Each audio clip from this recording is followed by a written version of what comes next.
So ayan mga paps, ganito natin prepare yung mga pagkain na binibigay natin sa mga stray na hayop.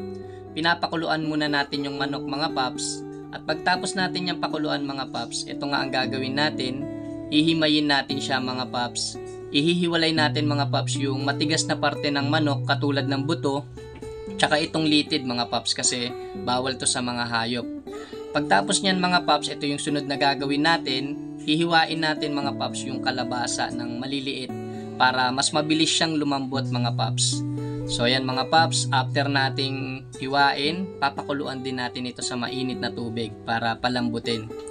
Tapos pagtapos natin pakuluan lahat mga paps, yung manok at kalabasa, pagsasamahin natin yan. Ayan, katulad yan. Yan, pagsasamahin natin siya, hahaluin natin yan mga paps, yung pinakuluang kalabasa at manok mga paps. Ayan, dudurugin natin yung kalabasa dun sa may hinimay nating manok. So ganyan natin prepare mga paps yung pagkain ng mga pusa.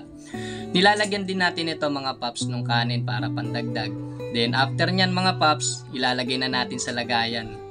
So ngayon mga paps, kaya ito yung napili kong lagayan nila para yung kabilang side ng styro, doon natin ilalagay yung tubig.